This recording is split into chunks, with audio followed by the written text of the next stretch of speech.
that bad boy.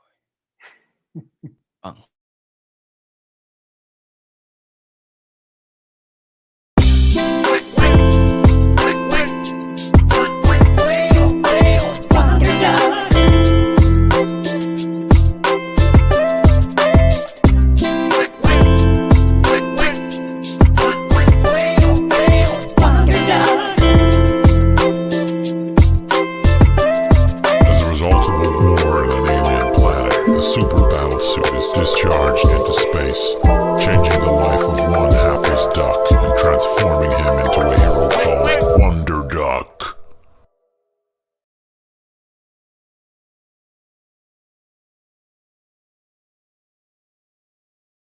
What's up, George? What's going on in the House of Craze tonight? In the House of Craze tonight, we have Ms. Madeline Holly Rosen. I'm messing up her name. Boston Metaphysical. Stop it. Boston Metaphysical Society is the name of the book that she has on Kickstarter. And we're going to be talking to her tonight. Yes, I think you need a metaphysical. Let's get it.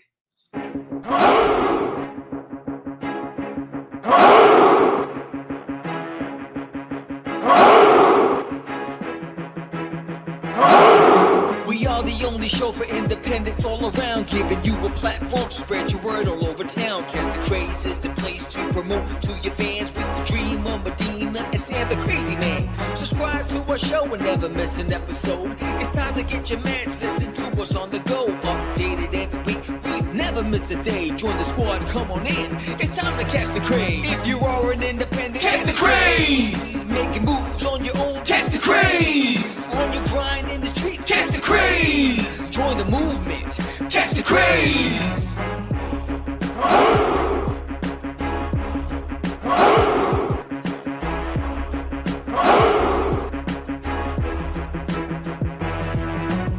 Yeah, George, we did it again. Come on now. Yeah, you want to do it. Catch the Craze.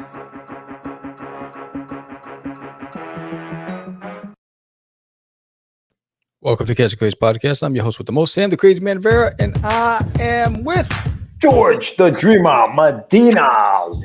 Welcome back, everyone, to another exciting episode of Catch the Craze. We are live. It is Tuesday, April 26th at 8 p.m. And we are back with another Kickstarter special. We have Ms. Madeline Holly Rosen. I think I said it better this time around. She's probably in the back like this month. Boston Metaphysical Society Volume 2 is the name of the book. And if you have not done so yet, please subscribe to the channel. Give us a like, comment below, say hello. What's up, Johnny? And hit the bell. Make sure that you are hitting that bell so that you are, notified whenever we go live. But right. What's going on with you, Sammy? Talk to me, my brother. Come and talk to me.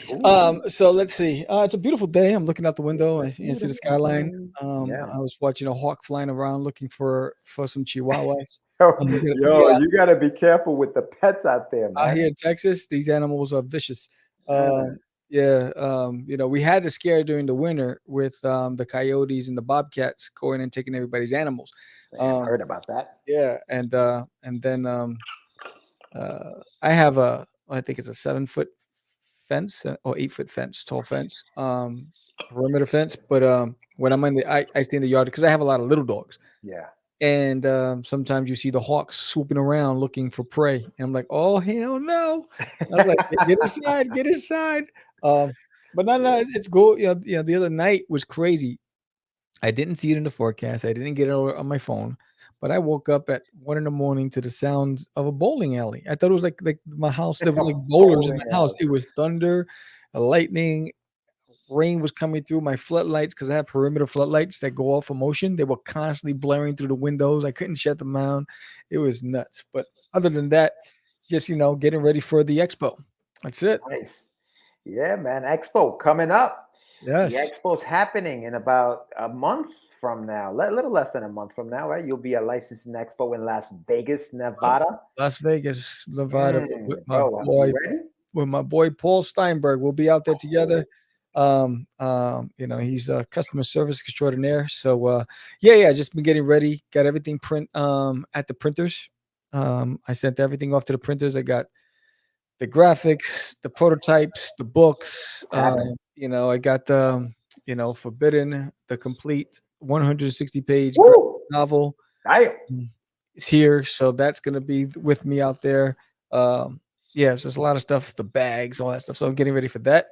And also, getting ready for the launch of There's an Alien in My Toilet, Mr. Dudarius Uranius. Yeah, number 2, issue number 2. Yeah. It's So coming. yeah, if you back Fast and issue number Furious. 1 and you come back for issue number 2, you're going to get this refrigerator magnet of Super Duty with the diabolical egomaniac overlord nemesis Poo Poo in the background. So yeah, you'll get that. And also, if you back Wonderduck and you back this in my toilet, you'll get that magnet from me as well. So that's gonna be dope.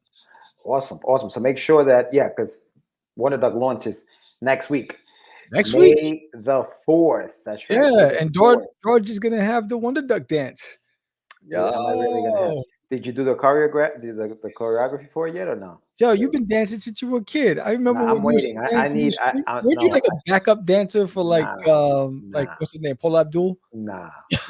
I wasn't the cat in the video. That wasn't me. No. Yeah, that was a good video. Remember when that video first came out and you had that dancing cat as a cartoon in the video? 2 steps back. Look at you. Yeah, because opposites attract. You remember that? Of course. That's the song. That's the song. Anyway, there will be no dancing, okay? Why not, man? You gotta give them something. No. I have no room. What am I gonna dance? The people have demanded it. The people have not demanded it. We've been talking all this mess this whole time. Anyway, if you haven't signed up for the Adventures of Wonderduck, please do so right now. Go at the link is in the show notes. Hit that link. Subscribe to the so you can get notified. The launch is next week, May 4th at 8:30. It'll be here on the show. So tune in at 8 p.m. The show starts at 8 p.m. I'm gonna hit the button at 8:30. So for all those people who have already signed up and you've let me know that you signed up, I'm gonna hook you up. We're gonna have some raffles. We're gonna do the spinners here. I'm going to be giving away this T-shirt, not this one, but a T-shirt like this. It's going to be that one. He's going to wash it. I'll wash it before I send it. I'm going to be giving away T-shirts for the people who signed up early as a thank you for signing up. So you want to sign up. I will know who signed up because you told me, you sent me the information. I have put it in my spreadsheet, and then I will put it onto the spinner, spin it, and give away some T-shirts. Now, the other thing I'm giving away is this. So for everybody who has signed up, I will be giving away an 8x10 print. Now the PDF will be sent to your email. And when you decide to pledge, I will send you a physical copy. Bam, bam, bam. Just so you can hear the quality. They're going to be numbered. They are going to be numbered, one of as many as you guys sign up. And there will be a special crowdfunding. I won't be offering that on the campaign at all. Nobody else is going to get that other than the people who sign up early as a thank you for signing up. So you want to sign up and you want to tune in. Make sure you subscribe to the channel because we're going live on the 4th. So if you are watching right now and you haven't done so yet, hit that subscribe button. Stay subscribed and watch us next week as we go live with the Adventures of Wonderduck. Big shout out to Johnny Syfax who's in the chat. And anybody else who's in the chat, say what's up. Let us know you are watching. Word up. Absolutely. So yeah, it's exciting. I'm still waiting. Yeah, anybody out there who applied for Fan Expo in Dallas, which was supposed to be in June, have you gotten any information from them? Because they've populated their website with all their guests, but they haven't responded to any of the Artists for Artists alley. At least I haven't. They took my money in February, but I never got a confirmation. Nothing. And when I emailed them, they said we still haven't put the roster out. We still haven't. That's like a month away. Damn, it's a month away. Yeah, and so I'm a little. Like, I'm doing the $100 pledge. Easy guy, don't go broke. Oh yeah, Johnny. We know you with those pledges. It starts off 100, then they come down. When is John coming back on the show? John Syfax, when are you coming back? We haven't done a Horseman show because you've been MIA. So yes, I know. Let us know when you're coming back. But anyway, so yeah, I'm waiting for fan. So outside of the Vegas, when I come back from that, I'm hoping to be doing the June Expo in Dallas, the Fan Expo, and then I have a kids event, Comic-Con in August. and I'm looking to lock something in for September and Nice. October, Yeah. and then that's it for the year. But Yeah. For those watching, I'm going to be, and I think Johnny's going to be there too. I'm going to be at Terrific Con in July, at the end of July, beginning. I think it's the last week of July.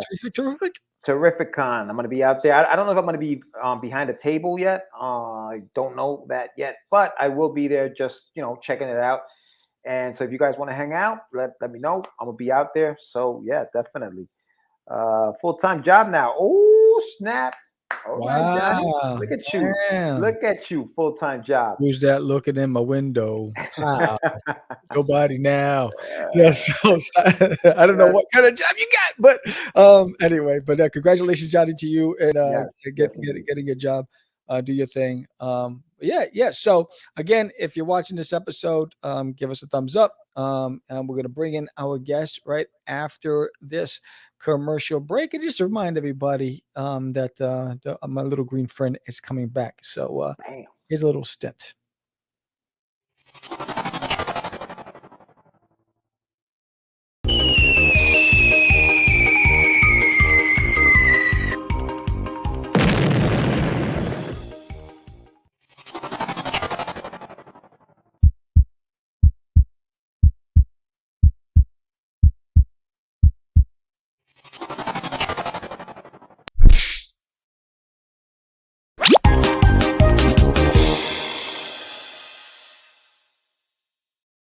Welcome, Madeline, to the show.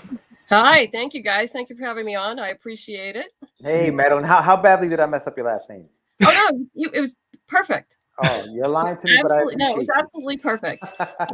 Sometimes I get called Madeline, which is close. But not I was just about to say it. I was about to say Madeline. And I was like, pull back, Sam. Go to the and then sometimes I get the Rosing instead of the Rosing. But I mean, those are understandable mistakes. It's not a problem. Hey, easily fixable. I have 4 letters in my last name. It's Vera.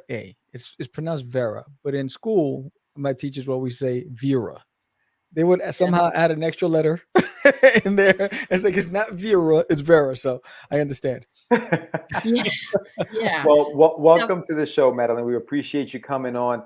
For those watching, we are on the show here with Madeline. We're talking about your book, Boston Metaphysical Society, Volume 2. It's on Kickstarter right now, and you're kicking butt. Yes. 20,787, 569 backers, and you have 15 days to go.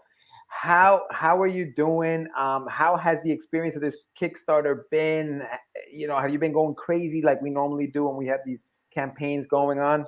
Well, I'm a veteran of Kickstarter. This is actually my 11th campaign. Oh, good for you. Yeah. So yeah, there is always a certain amount of anxiety, but since I've, this isn't my first rodeo. I'm a lot calmer for all of these, and I keep track of things, and obviously things are well planned by this stage of where these things should go, and if I see some slowdowns, what I should do, but I do a significant amount of pre-planning before we even launch, and that's actually something I talk about. You guys may not realize this, but I've written a book called Kickstarter for the Independent Creator. Okay, you do know. Okay. Yeah. Oh yeah. So yeah, I walk through exactly what I do. So every time I run a Kickstarter, it's pretty much wash, repeat. Over and over. The only thing that's a little different about this one is, of course, I have my stretch goals mapped out ahead of time, because you have to, just as a reminder, people, budget your stretch goals so you don't get, bitten in the butt financially later on. Yeah. We learned it the hard way. Sometimes that's the best way. It may be painful, but the only way, right, to learn is the hard way. And for those who don't know what we're talking about as far as the Kickstarter book that Madeline is talking about, if you go to Amazon, Kickstarter for the Independent Creator, a practical and informative guide to crowdfunding, is on Amazon. You can get it for the Kindle, or you can get a paperback copy of it. I suggest if anybody's doing a Kickstarter to go and check this book out.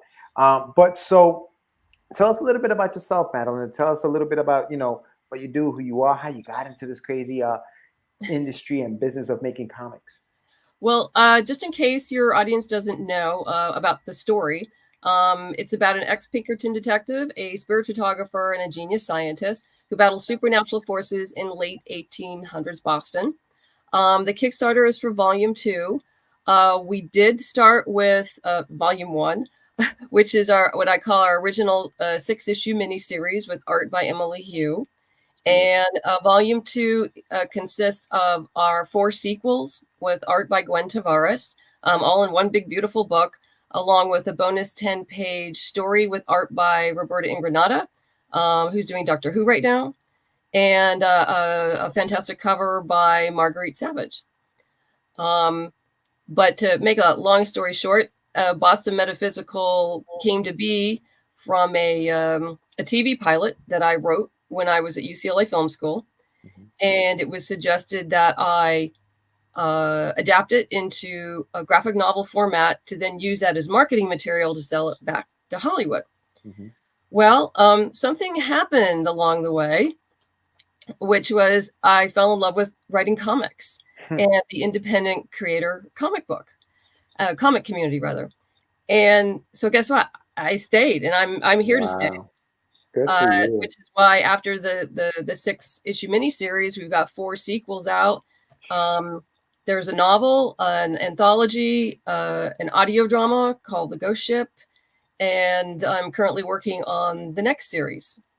So, yeah, it took on a life of its own, and it's been a lot of fun being in this space. I really enjoy it. I bet. So now, as a writer, right, I'm always curious about the different, I guess not genres, but the different ways of writing. You have your prose, you have, obviously your screenplay, your teleplays, you have your plays, you have your comics, right? So you wrote this as a screenplay. I'm always curious about the transition between screenplay and comic.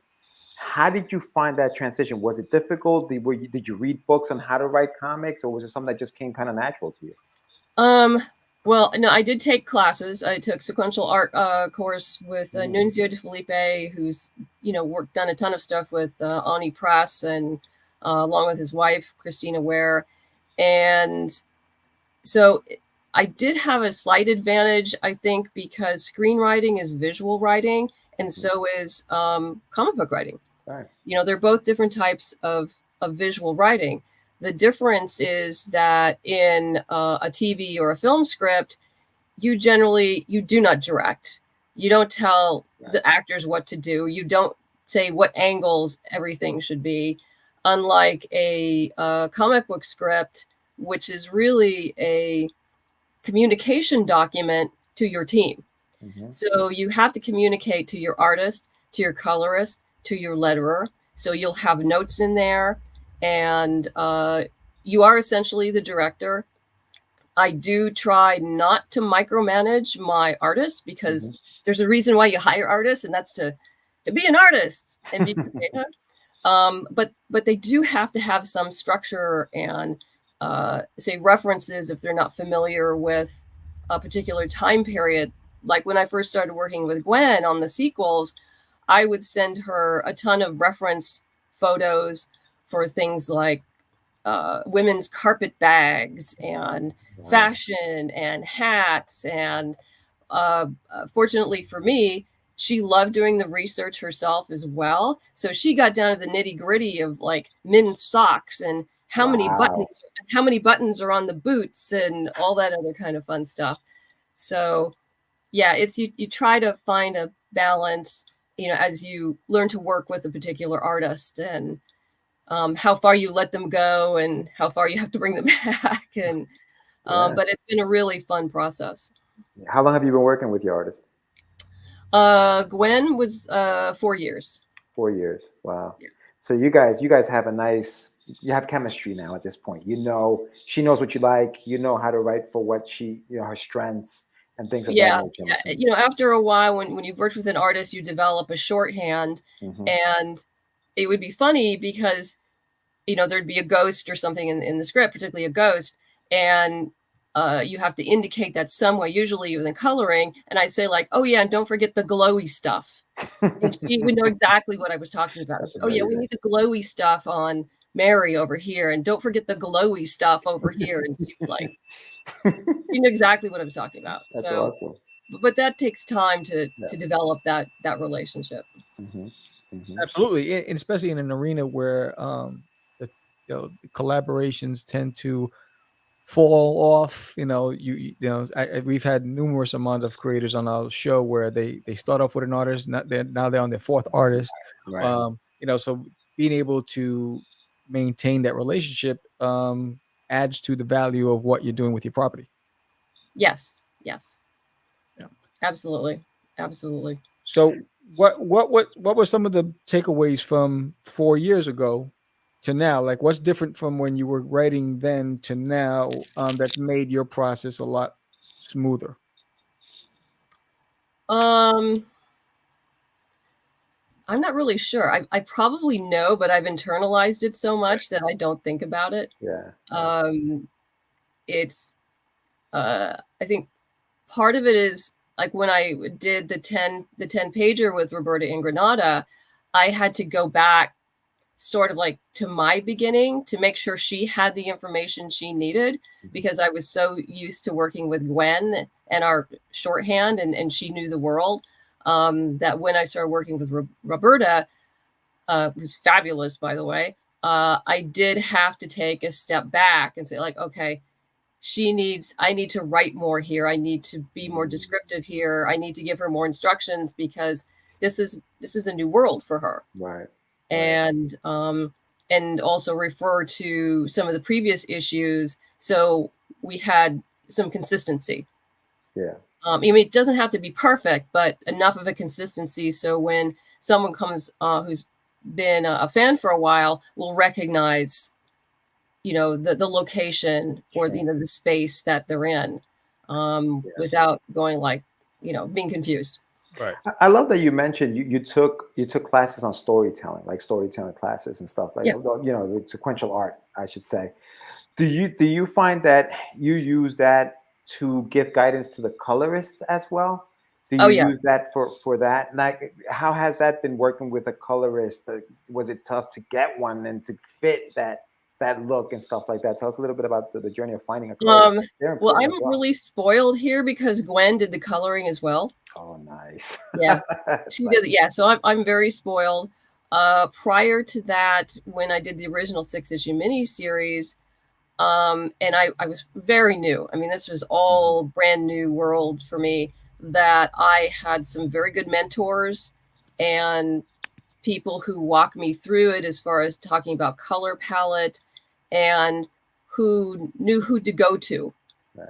And so, yeah, I've been really lucky that way. And if, I wish everyone had, the mentors that I've had. I probably had at least 5 mentors in the comics community who had way more experience than I do. Right. And there's no way that Boston Metaphysical would have been as good as it is without them.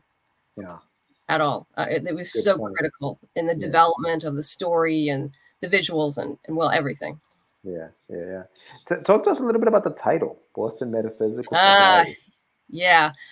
Yes, I know it is a mouthful, and I dreaded buying that URL because can you imagine?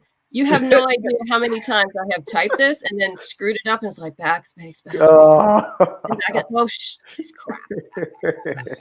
Yeah, it's very easy to screw this up. Yeah. But what I wanted to do is have a name that evoked the time period. And the term metaphysical, Boston is obvious. Metaphysical, I'm using it like it was used in the 1800s, which had to do with more paranormal and supernatural activity. Today, it has a more philosophical connotation. So sometimes people get a little confused with that and think that there's some sort of philosophy based in here. And I was like, no, it's used as it was in the 1800s, because meanings of words change and evolve over time. Yeah. And choosing the word society, that was the term used at the time for something like an agency or a club. Gotcha. Or some sort of, communal get together. And it did take about a week where I literally just would write down different names and put them all together and like, okay, this is it. Nice.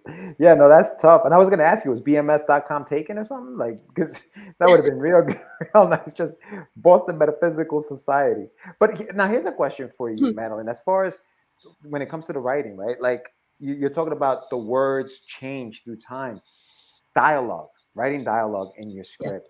How much research went into how they spoke in that era? Not just what they wore, but the way they communicated, especially in an area like, well, unless you're from Boston, maybe. I mean, I'm sure there was a lot of, the level of, I guess, just research that you have to do for that. Yeah, I've done a significant amount of research, and a lot of that came out of a script I wrote while I was at UCLA called Stargazer, which was a biopic about a Scottish American woman who arrived in this country pregnant, penniless, and abandoned by her husband in Boston, who late 1800s, and she was hired by the director of the Harvard Observatory as a maid originally, and then he saw her attention to detail, hired her to become what was then known as one of their female computers. And basically they crunched numbers, and her name was Mina Fleming. She actually existed, and discovered over 10,000 stars and developed her own stellar classification system. This was a script that won what's called the Sloan Fellowship. I don't know if you're familiar with it. It's an organization that concentrates supporting creators who film scripts that focus on accurate science and depicting science and engineers as real people and not caricatures. And they've done quite a bit. So all that 1800s Boston research came from that. Oh, gotcha. So it just basically, I transferred all of that into this as far as background material goes. Awesome. And changed her from Scottish to Irish. Okay. So yeah, I do. It's interesting when you're writing, idiomatic Irish as spoken in America, because you don't want to overdo it, because then your reader has a hard time processing it. So it's just enough to give it a flavor and give her character. And she'll use certain words that the other people in the other characters will not, and vice versa. But yeah, I know you're absolutely right. It's I really honed in on that when I did the script for the audio drama.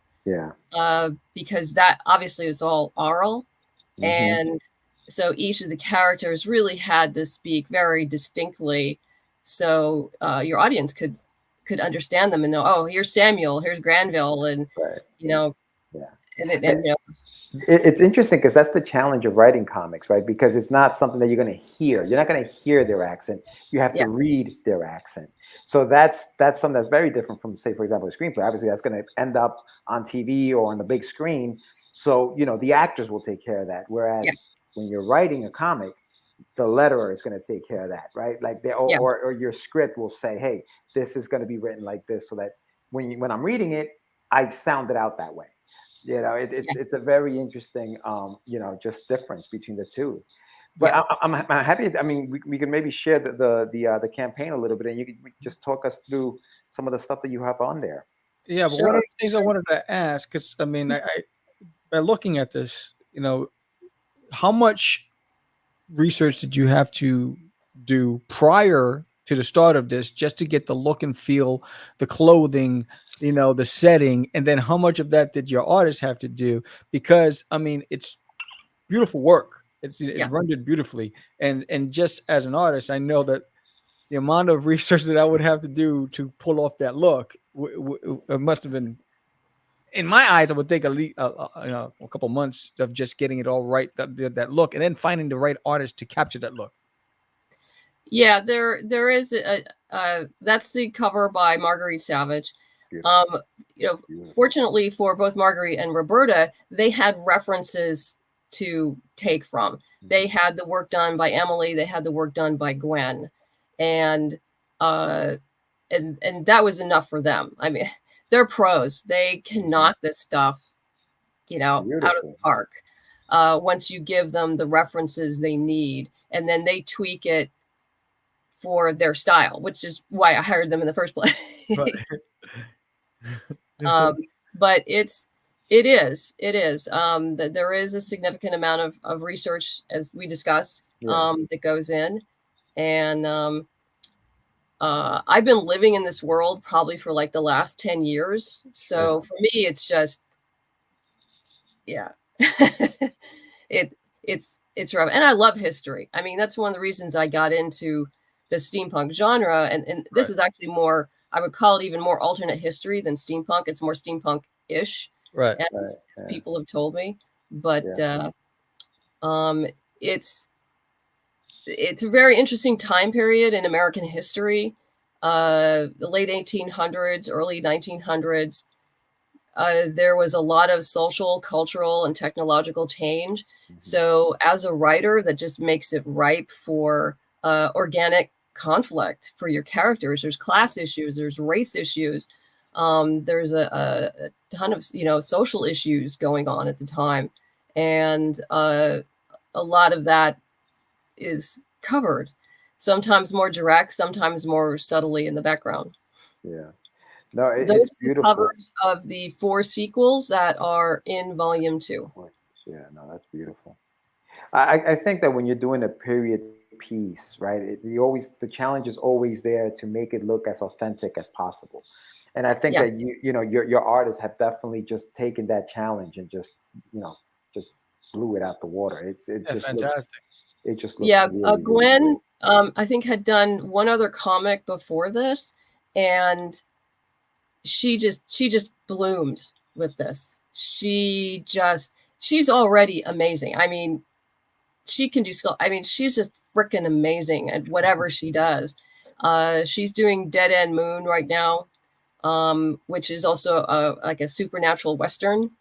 And that's lovely as well. But I think to do this kind of art, I think you need to love history. I think you need to love the detail in it, whether you be the writer or the artist. I was just gonna say, if you're a writer, you have to love it too. Like you have to love this.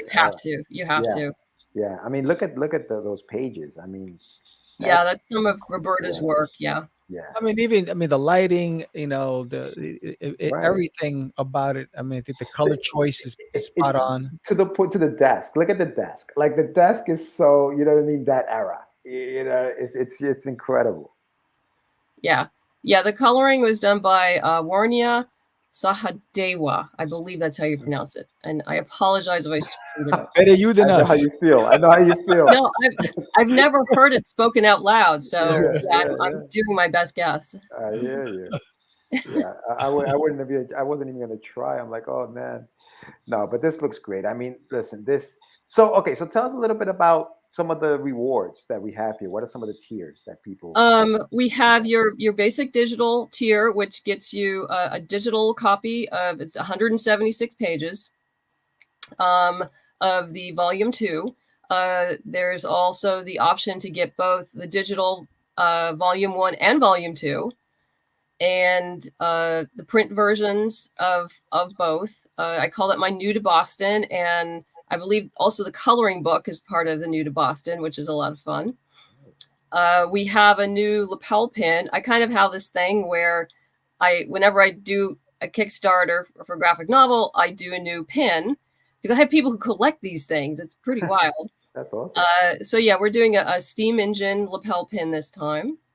Also, you can pick up the audio drama in CD and download. There's a proof of the steam engine. Nice. And there's our fun coloring book. Both the steam engine and the coloring book were done by Alejandro Lee. And I'm currently working with him on our 6 stretch goal. You know how I said I usually map them all out? Yeah. Well, I decided I wanted to change things up, so I didn't quite have it ready to go. So it's now the super secret number 6 stretch goal. which once I'll probably have a proof in a couple days. So I tell them, just wait, you'll love it. No, they will. People are going to love this. This is just amazing what I found. They're absolutely going to love it. That's the cover of the prequel novel to the graphic novel, Storm of Secrets. And how many pages is the novel, Madeline? Just out of curiosity. Oh, it's like 300 and something. It's like about 82,000 words ish. Wow. Yeah, no, it's a full novel. Yeah. Oh, yeah. And Prelude is an anthology of short stories and novellas. I wrote those while I was in, basically when we were in production through issues 1 through 6, I started writing those to develop canon for the world. Okay. So this was part of your world building. You started doing this whole thing. Wow. Yes. Awesome. Now, it's interesting because when you start world building, you start creating more stories in your head. Have you now? Yeah. So you've developed, now you're like, oh, wow, I have this story to tell and I'm ready to go with this. That's amazing. Have you started writing any of those scripts yet, or they're still in? Oh, yeah. I actually have a trilogy of novels that I finished the first one that is about, it's before the graphic novel. It deals with what I call the House Wars, which is the equivalent of the American Civil War, which has airships and demons and all sorts of fun stuff, and lots of political intrigue and airship battles and good things like that. I like how you inject all of that into your stories. Like you're able to inject all of that stuff. And see, but that's the beauty of being an independent, publisher of comics, because you can inject all of that stuff in there and nobody can tell you any different. Like that's the beauty of it. Yeah, and fortunately, Source Point Press liked it because they picked me up in 2019. Oh, so yeah, you all right? Yeah, they were they were happy with it. Yeah. No, that Source Point Press is doing a lot of great stuff. I think they have another book. We had one of the artists from I think it was I can't remember the name of the book now. It's a ghost story about an old house, and I can't remember the name of it. Damian Torres is the artist. Now he's going to kill me because I can't remember the name of his book. But they're doing a lot of great stuff. They do. When it comes to period pieces, like I think that they kind of do a lot of that stuff. But this looks great, Madeline. This looks amazing.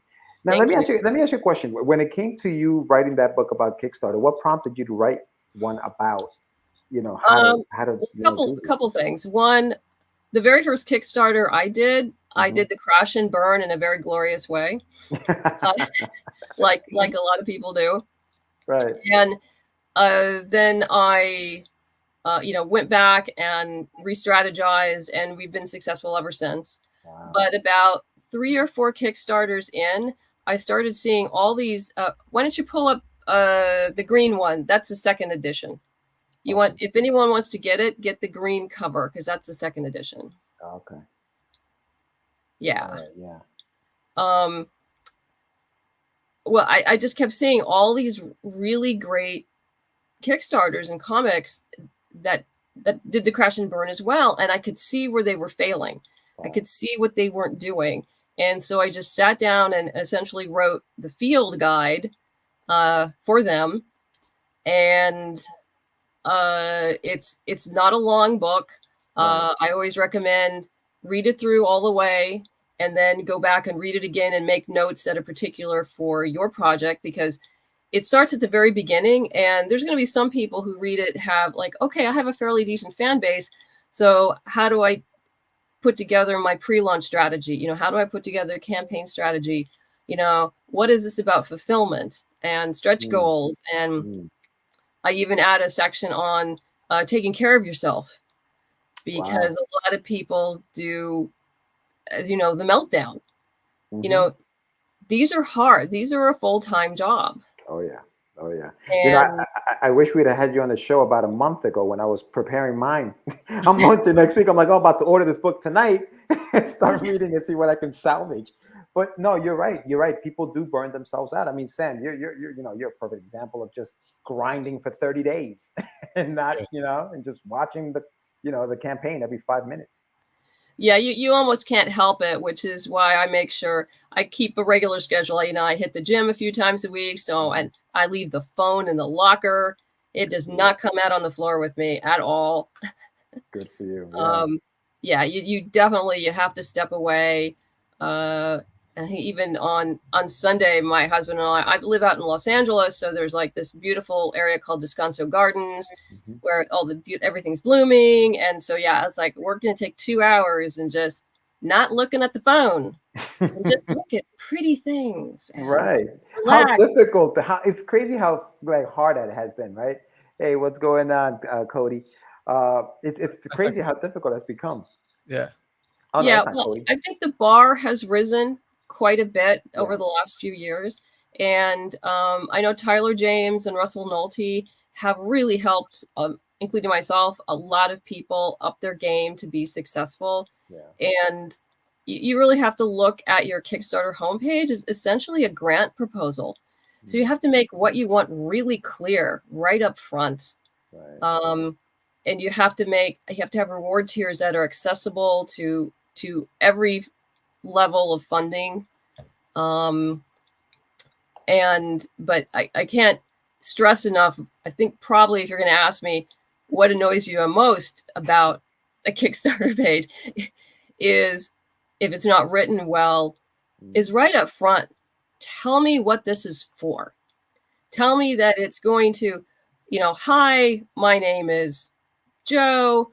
I am running a Kickstarter campaign to get funds to print my 100-page graphic novel. Right. Okay, that's great. And now I know what you're going to do with the money, and then I can go down see a little bit more, read a little about the story, show me some art, tell me why you're doing it, why this project is important to you. Don't forget to mention your team. Right. You don't do this unless you're the artist writer yourself, which is fine. Then you are your team, and that's totally fair. Yeah. But yeah, just make it really clear of what you're doing. Don't let me, if I have to go look for it, you've already lost me. Wow. Yeah. It's crazy because it sounds so basic, like common sense, right? But you don't really apply it to it as much. You think, oh, the pretty pictures will sell it to them. Well, I think what happens is that people know it in their head when they're doing it. So they assume that everyone else is going to know it too, and not realize that you actually have to put it on the page. Right. And as writers, how many times have you gone back through a second and third draft and you go like, but shouldn't this have been in here? Because it was in my head, but it didn't make it to the page. Yeah. And I'm sure the same thing happens. Yeah. When doing something like this, is that you have it in your head, but it hasn't made it onto the page yet. Good point. Yeah, no. This looks great, though. I mean, listen, that book is invaluable, what you just wrote, and the Kickstarter page looks incredible, Madeline. So thank you. What's after this campaign? I mean, you have 15 days, but what do you have planned for the story, for the journey of these characters? What's going on next? I have already outlined out a 4-issue miniseries. I'm never doing a 6-issue again. That's crazy talk. But that's insane. But yeah, I have a 4-issue miniseries that kind of segues off the last sequel, which is called the Book of Demons. And for those who've read it, you probably already know we're going to Colorado Springs and Tesla's coming back. Wow. So yeah, we're traveling. Okay. And there's going to be it's a murder mystery. Nice. So I said, we're going to move and let's have a murder mystery and let's see what the other side of the country is doing right now in 1896. Okay. And in this world, in the BMS universe. There you go. And it's been fun. So we're going to meet some new people and some new great houses which dominate American politics in this world. And Madeline, how do you limit that to, like, say, for example, I know you said I'm not doing 6 anymore, I'm doing 4. How do you manage to kind of in your head even, is it through like just notes, outlines? How do you keep that from being 6? How do you say, okay, I'm going to make it 4 and it's going to be 4? Well, originally I was hoping to make it in 3, but it was pretty clear that it needed to be 4. Gotcha. Just as I was working through the outline. Okay. As I outlined, then I know if it was going to go past 4, then I knew I'd have to go back and cut stuff. Right. And I'd go back and look for stuff that was not directly relevant to that storyline and start honing it out and just cutting it out. And because that's one of the nice things about writing comics is you learn how to be brief. You've got to get the story down to the bare essentials. Right. Yeah. Yeah. So it doesn't drag. So you're flipping. So you're turning the page. You want that page turning even more certain. Absolutely. Even when you're writing prose. No, that's a good point. That's a good point. You have any more questions, Sammy? Or no, just looking, your back account just increased as we're talking. So I had a question about the Kickstarter book. Why the second draft? Why the updated edition? What was the difference between the two? I had learned more about fulfillment, and I'm trying to remember because it was a few years ago. I actually do need to update. I think the last time I try to update it after every Kickstarter, and just because life, I haven't been able to do it. So I think the last time it was updated was 2020. But I think primarily it was talking about fulfillment because I had changed over to using pirateship.com, and I get a lot of overseas backers, and they have what's called a simple export rate to 55 different countries. And that saves the backer a ton of money, though they will have to pay VAT. There's nothing I can do about that. Right. But it was a lifesaver during the pandemic because USPS refused to ship to Australia. But Pirate Ship could, because what they do is they use a third-party carrier. It's called Ascendia, I believe. And they essentially, as I understand it, they wait until the pallet is full to go to whatever country, because that's what cuts the cost. You have to wait until the pallet is full. That pallet is full. It gets on the plane to Australia and circumvents USPS completely and arrives to the local carrier in Australia or the UK or Germany, or pick one of your countries. So on average, what is the savings in shipping for an international? It depends on the weight, because there is a top limit of 4 pounds for the simple export rate. But what we have done is my all book packages are over 4 pounds. So what we do is we split them, and that saves them a ton of money. If I had to send that by USPS, it'd probably be upward over $80. Yeah. And with them, it's around 55-ish, Nice. 60. Nice. There's some, it depends. Right. So, but they're saving, depending on the weight of the package, they can save anywhere from $10 to $50. Right. Yeah. Nice. That's fantastic. Yeah, because I mean, I use Pirate Ship as well. And it's made a huge savings. Compared to when I was doing it before with USPS, I was getting killed. For those who are using Pirate Ship and you don't know about simple export rate, you just have to go into the chat and say like, "Hi, can you add simple export rate to my overall rates?" And they'll do it in like 24 hours. Right. And then when you pull up for anything overseas, or I shouldn't say overseas, outside of the United States. Outstanding. So we're at the point where we're going to put the camera on you, and you're going to pitch what's the Metaphysical Society. So, and then where can people find you as well? So here you go. It's all yours. Hi. For those of you who just came in late, I am running a Kickstarter for Boston Metaphysical Society Volume 2, which is about an ex-Pinkerton detective, a spirit photographer, and a genius scientist who battles supernatural forces in late 1800s Boston. We have some very cool reward tiers and stretch goals, which we've already made, of magnets and digital comics, and we've got lapel pins and books and all sorts of fun things. And you can find me on Kickstarter, of course, at Boston Metaphysical Society, or at bostonmetaphysicalsociety.com, Facebook, Boston Metaphysical Society Comic, Twitter, M. Holly Rosing, and Instagram at MC Holly and the numeral 1. And thank you for coming, guys. And thank you for inviting me. Well, thank you for being here. This is amazing. This is good. Yes. So much. Listen, I got a copy of the book for the Kickstarter already. I've pledged to the campaign. I'm ready to go. Madeline. Thank You you. sold me Yes, in, if and I thank can you catch so us one up much. again. Yeah, So, thank yes. you so much for coming on the show. I also got your Kickstarter book. So I'm just letting you know. There you go. Thank you. And It's I've already valuable. signed up for the alien in the toilet thing, because with a name like that, that's like a win-win in my book.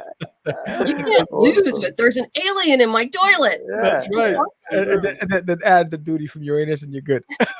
Don't start those jokes. You Don't don't like start those jokes. But Don't yes, it start was a those. pleasure having you on. Congratulations on a successful campaign. Yes. And congratulations on getting picked up with Source Point Press. That's Yes, correct. fantastic. You put in the work. The quality's there. It's obvious. Beautiful. So the universe pays you back when you put in the work. So congratulations. Yeah. Thank you. Yes. So thank you again for being on the show, and you. and you're always welcome back. Yes. Thank you. You got it. All right. All right. So that was I mean, fantastic.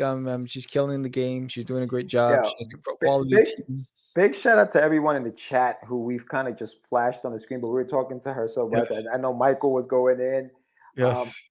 The joke about all the research I did versus the research she's done. Thank you, Michael. I appreciate you.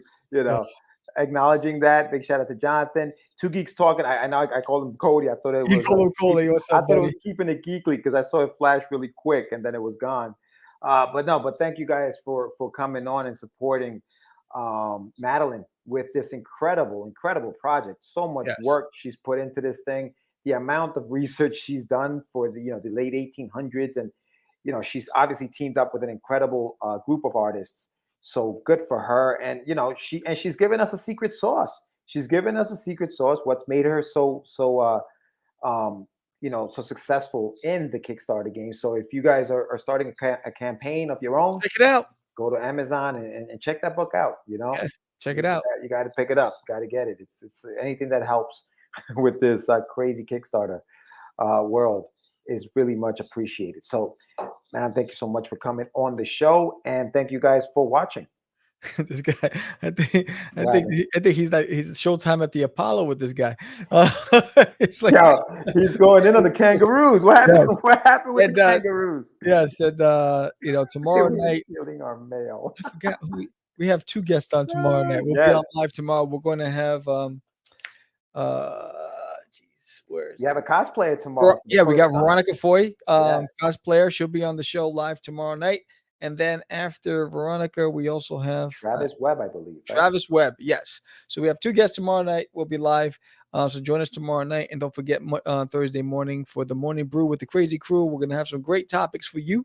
So join us for a cup of coffee and a quick chat at 9 a.m. Eastern Standard Time, where we talk about all things industry related and some topics that we come up with during the week. And if you haven't done so already, please subscribe. When we grow, the indie community grows, and more eyes on the show. That means more eyes on our guests, and that's what we do this for. And don't forget, sign up for the Adventures of Wonderduck. We're going live next Wednesday, 8 o'clock. George is hitting that button at 8:30. So the Adventures of Wonderduck. Join us next week. That's Wednesday, where we pop off, and if you haven't done so already, sign up for There's an Alien in My Toilet. If you come back and get issue number 2, and you backed issue number 1, if you're a physical backer and you become a physical backer for issue number 2, you're going to get a refrigerator magnet of Super Duty with the diabolical egomaniac overlord nemesis Poo-Poo in the background. And if you're a digital backer from issue number 1 and you come back for a digital of number 2, you will get a screensaver for your computer or phone, whatever you use. It'll be formatted in either way. So so join us then. There's another great show. Leave the comments below. What's this? What I got here? What do we get if we back issue? There's no issue zeros unless I decide to release Cosmic Wars. Oh boy, yes, that's the last of the issue zeros. But yes, also on There's Alien in My Toilet. Campaign as an add-on in the add-on section, you'll be able to add on the full 160-page graphic novel of Forbidden. That'll be available as an add-on there as well as physical copies of all of my kids' books. So Thank you. Was that Wonderduck? So it was another great episode. Thank you guys again. If you like this episode, give us a thumbs up. If you haven't done so already, subscribe. Make sure that you are subscribing to the channel, because we have a lot of good stuff coming up. Thursday morning, don't forget the morning brew with the crazy crew. We're going to be talking about some stuff that you guys should probably already know. But we'll be on there on Thursday. We'll give you the topic tomorrow night.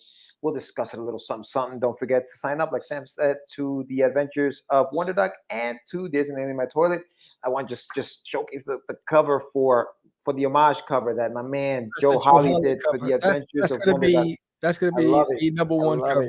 Yeah, and don't forget, if you've already signed up, let me know. Send this out to you guys as a thank you. So that's all I got today, Sammy. All right, mi gente, it's time for us to leave. With that said, I'm Sam the Crazy Man Vera. Wow. George the Dreamer Medina. And we are. It's just easy. It's not. Crazy. Acquiesce. No, I was talking about my friend Acquiesce. Say my name, right? This is what you were thinking? Oh, he described me. He said, I'm the what? Catch the Craze. You're listening to Catch the Craze. You're listening to Catch the Craze. To Catch the Craze. You are listening to Catch the Craze on Catch the Craze. You're listening to Catch the Craze.